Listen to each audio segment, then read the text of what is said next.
Hi, welcome to SBR Sports Picks. I'm Peter Loshak. Today is Saturday, May 7th. We are doing our regular NHL Playoffs preview call with SBR contributor, professional handicapper Dana Lane. Dana Lane, thanks for being with us. We got 3 games on the card tonight. Some interesting situations, some interesting game fives. We'll see what you have to say about it. The first one, St. Louis and Dallas, right? Now, this series is very tight. It's even at 2 games apiece. In general, I've been liking the overs in this series, and in general, that's been more profitable than not. The first game went under. The next 3 went to 2-0-1 over-under, and I'm thinking, we have the same situation. We have a total of 5. It opened at about 125. Now it's been bet up to a minus 140 market-wide. The under at plus 125.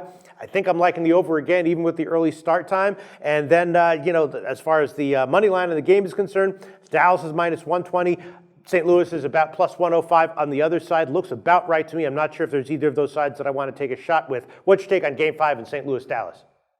Well, Pete, I'm right with you, and I'm going to play this exactly the way I did before. And guys, we talked about this before. There is a reason why Lindy Ruff continues to have to rotate his goaltenders. It's just because Niemi and Lehtinen are backup goaltenders at best. Their best days were found either in Finland or in the American Hockey League, and they are just not guys that you're going to be able to lean on to win big series. And so this is certainly a big game for both. This was the last game out was the first time in 3 games that the Dallas Stars had either goaltender start and finish a game, which is huge. And I think that speaks to what you were saying, Pete. I really like the over in this, even though it's at $1 minus $1.40. It did open in some spots at 5.5, which is we don't see that much in the playoffs, but bet down quickly to 5, and now it's 5 over minus 40. So we're going to go with that, and especially with Patrick Eaves out of the lineup. Here's a guy that's the Dallas Stars' best penalty killer, and now he's going to be out of the lineup, or he has been out of the lineup, against the St. Louis Blues teams. That's 5 out of their last 15 on the penalty kill. So those factors to me, if you put them all together, that looks like an over for me. Yep, that's what I'm thinking. So you saw it open at 5.5. I feel like I saw it open at 5 again and around minus 130 the way it's been opening before. But you're saying that the early action bet it down? Well, on the SBR odds page, it had them open at 5.5. Now I didn't see a 5.5 right. with anybody at that time, but did have it listed at 5.5. Yeah. Okay, I can't tell you mistaken. I saw it. Okay, well, we're both liking the over in that one, and once again, that might wind up being my favorite play of the card today. Then we have Pitt, Washington. The Pens are up 3-1, but this has been a very tight, tough, competitive series. Initially I saw Pitt at plus 135, and even though they're up 3-1 and Washington is a little bit desperate, I was thinking that would probably be the side with value. Now it's been bet down market wide. It's about plus 125. Washington minus 140 on the other side, and the last 3 games have been very low scoring, and the total we have is 5. The under is about plus 110 market wide. The over minus 125. Trevor Daley did great to replace Chris Letang in Game 4. Now Letang's going to be back. Very tight, competitive series. I'm not sure which way I'd be leaning here right now, except maybe a shot with the under 5 at plus 110. Maybe think about the first period under. What's your take on Game 5 in Pitt, Washington? Yeah, I agree with that, Pete. I do like the game to go under. You're getting some plus money on that, plus $1.10, and that open up at plus $1.04, so you're getting good value there. And I certainly like the Washington Capitals in the first period at minus $1.33 because certainly you would figure that you would get the Capitals' best effort at home with their backs up against the wall. Against Matt Murray, who's been absolutely phenomenal. I mean, here's a guy here that has made me a believer. I just thought a guy who hasn't played very much, 178 pounds, still needs to fill out. I thought he was going to have to prove to me that he had some endurance as the playoffs went on. But certainly a 6-1 mark and a 1.81 goals against average has certainly done that. But we're going to go with Washington in the first period, minus $1.33. But then we are going to take Pittsburgh in the game. It's worth a shot at plus $1.22. And that under that you talked about, under 5, plus $1.10. Interesting. All right, so we're feeling the same way about this one. What about the first period under? You're not too you like Washington in the first period. You like the full game under, but you're not willing to go for the first period under.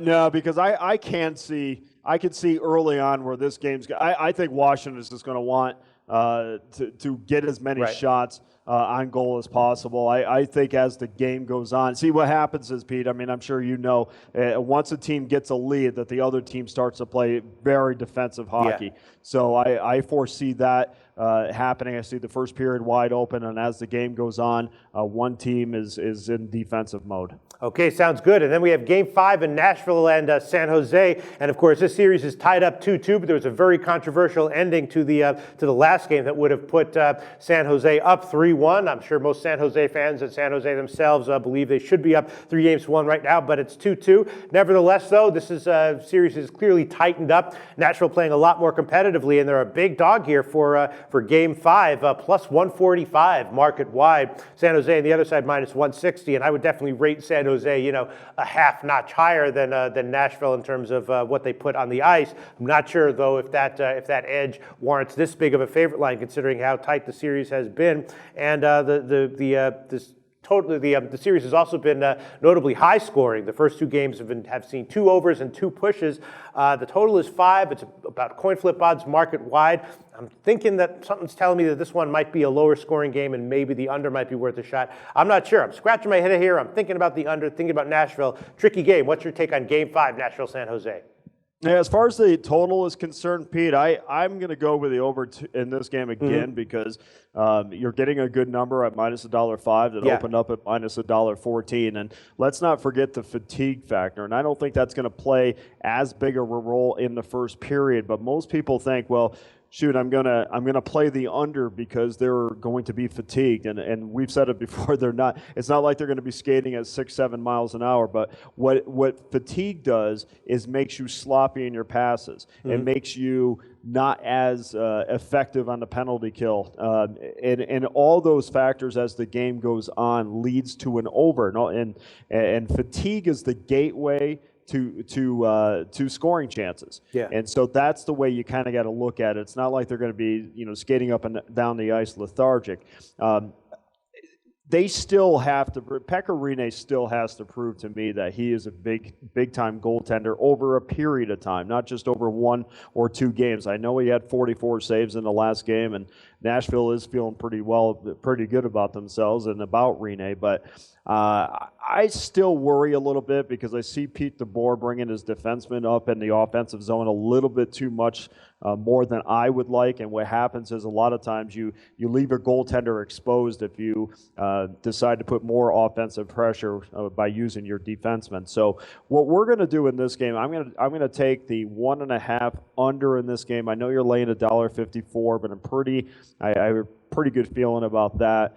We are going to try Nashville in the first period plus a half a goal minus $1.23, and with the game to go over the total at minus $1.05. All right, sounds good. Yeah, Nashville, of course, had a tough 7-game round 1 series, but San Jose beat the Kings in 5. Long travel here after the last game that went to OT, so I'm wondering if finally fatigue starts to be a bigger and bigger factor, and maybe we want to lay off Nashville for the full game in this one and going forward. Is that something that you're considering weighing heavily here? Yeah, absolutely. I mean, you really never know how either of these teams are going to react to the potential of fatigue. You gotta think it's going to be there.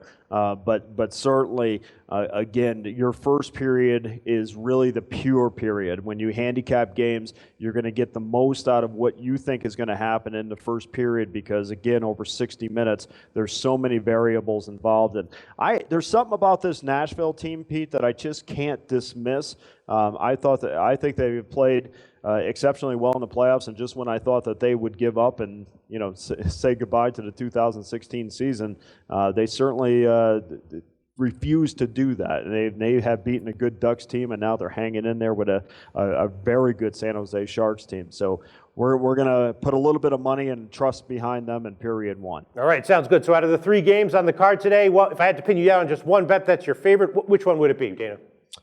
I think I like that Nashville-San Jose first period to go under. I know it's high, but I'm willing to lay that because I feel exceptionally well about that play. Okay, and my best bet on the day, once again, it's a broken record. It would be the over 5 minus 140 in St. Louis, Dallas. Great analysis, Dana Lane. As always, thanks so much. Talk to you again very soon.